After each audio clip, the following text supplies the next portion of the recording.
sent out 12 more applications this week. Heard back from one, a no. You're doing everything that they tell you to do. Your resume is tight. Your cover letter is personalized. You're showing up to every networking event that you can find. And your inbox is still quiet. But here's what nobody is telling you. The job market is rough right now. That's not in your head. But there are 3 things that you can do this week that actually move the needle. And every one of them is backed by real research. Not opinions, not advice from your uncle, actual studies. And then there's one thing underneath all 3 that matters the most and more than any of it. And that's the part I really want you to leave with. Tip 1, get a referral, even a weak one. JobVite is one of the largest companies in the country that tracks hiring data for big employers. And they looked at where hires actually come from. Here's what their numbers say. Only 7% of job applicants come through a referral. But those referrals account for around 40% of the people who actually get hired. Read that again. 7% of applications, 40% of the hires. The math is brutal. If you're applying cold, you're competing for whatever silver of jobs is left after the referrals get them first. Quick thing, before I give you the move, if you want to keep talking to me about any of this after the video ends, I've built something. It's a free way to ask me follow-up questions at any time you want. The link is in the description. So before you blast another application into the void, ask yourself one question. Do I know anyone at this company? Or do I know anyone who knows anyone? It does not have to be your best friend. It can be a colleague from 3 years ago that you haven't talked to in years. It can be your old boss's old boss. It can be the person that you went to grad school with. One short message says, I'm interested in this role at your company. Would you be willing to put in a word for me? That message will outperform 50 cold applications. Tip 2. I want to share 2 pieces of research with you. The first one is from LinkedIn. LinkedIn has the largest data set on job search behavior in the world, hundreds of millions of people. And here's what they found. Men and women view the same number of jobs, but women only apply to 20% fewer of them, 16% less likely to even click apply after looking at the posting. So women are screening themselves out before anyone else gets a chance to. The second piece of information is from a researcher who published their findings in Harvard Business Review. They surveyed over 100 professionals and asked them why didn't they apply for the jobs they were interested in. Here's what they found out. The number one reason qualified people don't apply for jobs is not what you think. It's not confidence. It's that they think the list of qualifications is a list of requirements. It's not a list of requirements. It's a wish list. Apply even when you don't meet every requirement. Hiring managers know they're not getting every box checked. They're looking for someone who can do the work, not someone who already does the work perfectly.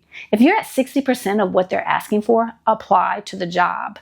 The description is just a starting place, not a final exam. Tip 3, use the actual words from the job posting in your resume. Here's why this matters.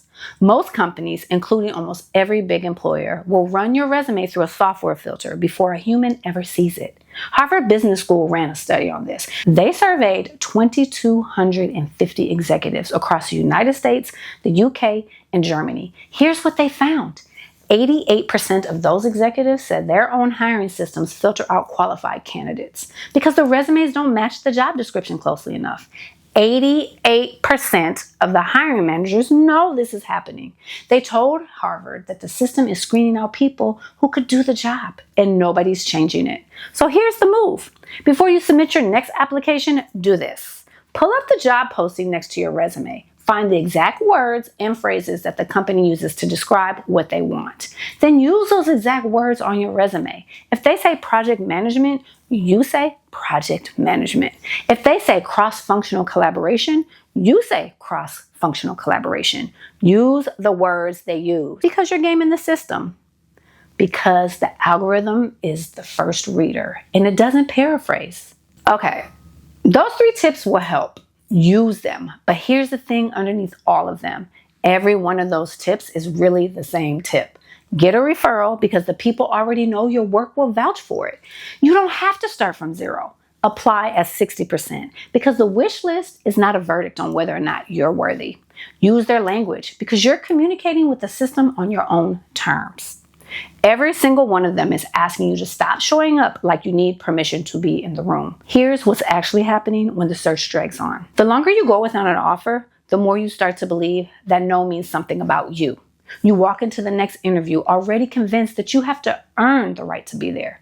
You answer questions like you're auditioning for permission to exist. You shrink your salary number. You laugh at jokes that aren't even funny. You agree with things that you don't actually agree with. You're not interviewing, you're begging. And every interviewer in the world can feel the difference. Here's what I want you to hear. Your worth as a person and as a professional did not go down when the job market got hard.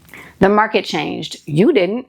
Your skills didn't disappear. Your experience didn't reset. The thing you know how to do is still the thing you know how to do. Think about it like an avocado. Stay with me.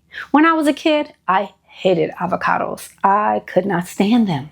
But people kept buying them because the value of an avocado was never about whether I liked it or not. The avocado didn't shrink because I said no, thank you. You don't shrink because the market said no this month. Your value doesn't move based on someone else's appetite. So when you walk into the next conversation, the next interview, the next coffee chat, walk in like that. Not arrogant, not pretending the search isn't hard, but clear. Clear that you have something specific to offer. Clear that the right room is the one that actually wants what you bring. Not every room is your room. That's not rejection. That's information. If you're tired of second guessing yourself in your job search, the best next step is the free quiz on my site. It'll show you how you tend to lead under pressure, which matters because the way you lead yourself through a job search is the same way you'll lead a team on the other side of it. The link is in the description. You lead well. Now lead as yourself. I'm Dr. Kara. Connect to yourself first and then elevate and expand for those you lead. Until we connect again.